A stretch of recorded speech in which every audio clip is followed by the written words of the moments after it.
So this is part 2, and I want to make this really clear before I continue. This series of videos, I hope every one of you out there will listen to these videos, this series, because it'll give you a lot of faith about life and life after life. Miracles. And not to be in fear, but to get rid of fear, to get rid of the stress. Because stress is the biggest problem in the world today. So is the drug pandemic. And we need to understand how to cope in life, how to get over this, how to get through this, how to go into a new era, a new beginning. It's a new beginning that's happening. Okay, it's happening in our DNA and our natural selection. And natural selection in our DNA. Now, I'd like to say for anyone on TikTok or YouTube, these are 10-minute videos. I ask you to come to my page, in Street Wisdom Bible page or the Witness page on Facebook. I do a lot of teaching, have a lot of followers worldwide, but I'm on shadow ban, I'm being suppressed, and oppressed the most. And people like me are. And that's what we have to understand about what's happening around the world today. We are being oppressed the most with miracles because it doesn't suit Prama. It doesn't suit the system, and it doesn't suit the marketing strategy. So when you talk about miracles, imagine that you didn't need any medication whatsoever. Imagine you could repair all things in your DNA, because you can. And it's the very thing that I want you to know. The things that happen in this world, and the biggest DNA study ever done, the Book of Life. There are scholars in this world today and biologists who knows what the truth is and following the truth here. And that's why I powerfully suggest that you listen to Jeremy Griffiths, the top biologist in the world today, and 16,000 top scholars hails his book Freedom to be the holy grail of understanding yourself biologically. The truth that's going to set you free from the human condition and every single thing you suffer. We can preserve DNA. We can cure all mental disorders, every gene defect, and every single thing we suffer from. We can all do what Christ can and all the apostles in that bloodline, in that family tree. As written by Plato, the greatest philosopher of all time, in 15 books. And they've been studying this for 45 years in DNA. And DNA is declared the Book of Life for that reason. We found people in the world today who can do everything Christ can and those apostles to one degree or another. Like superhuman ability power with miracles we can't explain. And miracles get very deep, very deep. I've been declared dead 3 times.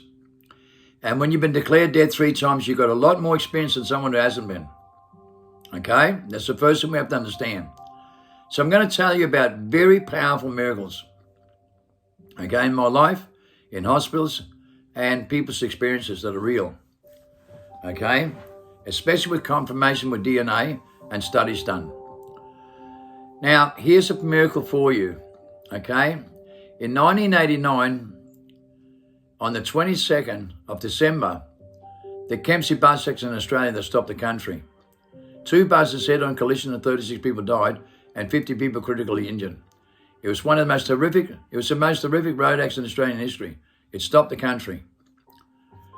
Now, my brother and his wife was in the bus heading south on the McCarthy's bus, and 20 people died in his bus. He was the most critically injured. They gave him 5% chance of living. He was in a coma for 3.5 weeks, and then he woke up. He was under Dr. Wright, who owns his own his own ward on the top of the PA hospital. He was also the first surgeon that did the first heart and lung transplant. So he's one of the most dedicated surgeons in the world and the most renowned. Queensland Mental Health Headquarters is also in the PA hospital in the same place. Queensland Mental Health and the top psychiatrist from Queensland Health. When my brother was in 3.5 week coma, he flatlined. And then he came out of the coma and went to the ward next door under OBS. For the next 10 days, he said goodbye to 19 people. 19 people to a first name. He only knew his wife, he didn't know the other people. He went through strange mythological events that we can't explain. But all of a sudden, out of the blue and broad daylight, he'd look up in the corner of the room and start talking to someone and say goodbye to him, to a first name. Dr. Wright and Queensland Mental Health. There's an article in the Brisbane Courier Mail. They put this article in there. That's one of the biggest miracles I've ever seen, because the psychiatrist cleared him and gave him a mental health bill that was clear. There was nothing wrong with him. And they confirmed that every first name he said goodbye to was the first name of every person that died in that bus except for the driver. They called it a miracle. A very, very powerful miracle they'd never seen before. Dr. Wright was an atheist type of person who believed in miracles, but not in life after death. 2 years later, he's on the bottom of the cancer floor, right? On the bottom floor with people dying from cancer with 1, 2, 3 months left to live. I ran into him. I said, "What are you doing down here, Dr. Wright? You going your own ward upstairs?" He said, "Kim," he said, "when I confirmed those first names in that bus, I changed my whole belief system. I now believe in miracles and I believe in life after death. So I'm trying to save people down here, trying to tell them they've got nothing to worry about, that there's life after death and there's nothing to worry about."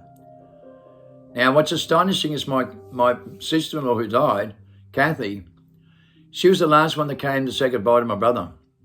Do you know what she said? She said the driver who was responsible for the accident, who never showed up, went into the deep abyss. She went into a time where time stands still like preserved, where everything was perfect, and she got a clarification. She said it's beautiful. She said it's absolutely magnificent. But she's the only one that went there. She said the other 18 were lost. They were lost and getting one more final chance. This is what she said. That they were lost, did not know what they were doing, and getting one more final chance. This is exactly what she said. And this was recorded as a miracle in the Brisbane Courier Mail in 1990. And you know what's astonishing about this? One of the most astonishing thing about this is my brother did not talk to me for 27 years. He barely didn't talk to me. And I was extremely close to my brother. I couldn't work this out. My father was an atheist. He changed his whole belief system. Now, he rejected my whole life, and now he became closer to me than his own sons, that he taught how to be atheists. They didn't change, but he did, which was remarkable. His dying words at his last dinner with all his friends was that he got up and said he's been criticizing me his whole life. And then he said, "Kim turned out to be the best son I got." On his deathbed, and the day he died from cancer in 1998, he turned around and said to me, "Son, promise me you'll look after your mum, because I don't trust the others." He regretted bringing them up as atheists. He changed his whole mindset. He died in peace. And I could feel he was going to a good place. I wasn't worried about it. Most people I'm worried about where they go. You get that feeling instinctively, immediately. But I felt good about my dad. I had no fear at all. And it was the proudest moment of my life. What's even more astonishing, my brother didn't talk to me for 27 years. He went right back inside his mind, right inside the cave. Got stuck and trapped in the mind. And he forgot about what happened because the others were atheists and he was an atheist. So he didn't believe, even though he went through this experience. The most astonishing part is 27 years later, I said to my brother, I said, "Jan, you have to tell me why you haven't spoken to me for 27 years since Kathy died. God told me, you got to tell me." Then he went into shock. He said, I remember Kim. I remember Kim. I remember Kim. I had a shiver in my spine. I didn't know what to expect. Then he says, "Kim, do you remember when I flatlined for a moment?" I said, "Yeah." He said, "I went to that place. It was beautiful. I saw Kathy, the love of my life, and you know what she said to me, Kim?" I said, "No." She said, "I had to come back because of you, Kim. I had to come back because of you, Kim. I had to come back because of you, Kim." Do you know why, guys? Because God told me that in 1990, he created the seven most powerful events, right? The most powerful events, that everyone was getting one more final chance. But 95% were lost, and only 5% went to heaven. He wants you to know that. That's why I'm urging you to follow all my videos. Because believe me, right now you need to faith to believe that God does exist, and God's created most powerful events in modern history. And believe me, when you go through these miracles, you're going to learn things that's beyond the mind.